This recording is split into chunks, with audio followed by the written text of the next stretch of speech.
मरने के बाद क्या होता है, यह सवाल जितना पुराना है उतना ही अधूरा भी, क्योंकि जो मर गया वह लौटकर बताने नहीं आता और जो जीवित है वह केवल कल्पना करता है।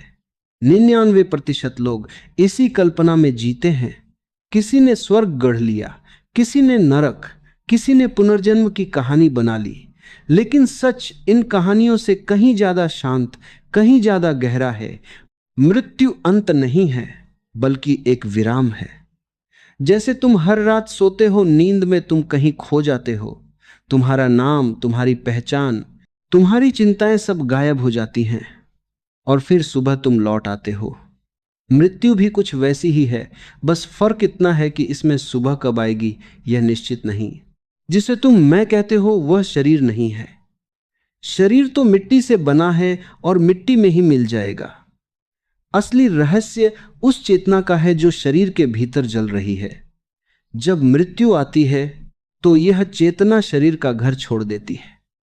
जैसे कोई दीपक बुझने से पहले अपनी लौ को हवा में सौंप देता है। लेकिन समस्या यह है कि तुमने कभी अपने भीतर झांका ही नहीं। तुमने हमेशा बाहर देखा, लोग, रिश्ते, दौलत, नाम। इसलिए मृत्यु तुम्हें डरावनी लगती है, क्योंकि तुमने अपनी असली पहचान को कभी जाना ही नहीं। जिस दिन तुम खुद को जान लोगे उस दिन मृत्यु एक उत्सव बन जाएगी, क्योंकि तब तुम समझ जाओगे कि जो तुम हो वह कभी मर ही नहीं सकता।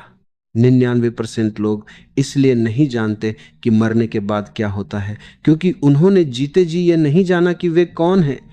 उन्होंने जीवन को सतह पर जिया, गहराई में उतरने की हिम्मत ही नहीं की।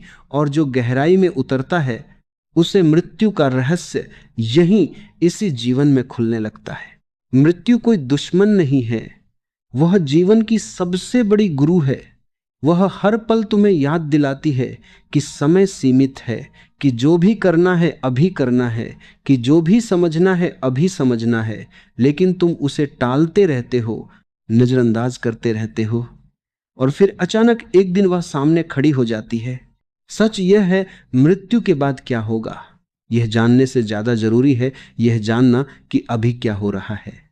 अगर तुमने इस क्षण को पूरी तरह जी लिया, अगर तुमने अपने भीतर की चेतना को पहचान लिया, तो मृत्यु सिर्फ एक दरवाजा बन जाएगी, डर नहीं। और तब तुम्हें समझ आएगा मृत्यु कोई अंत नहीं, बल्कि एक रहस्यपूर्ण यात्रा की शुरुआत है, जहां जाने वाला भी तुम हो और जहां पहुंचना है वह भी तुम ही हो।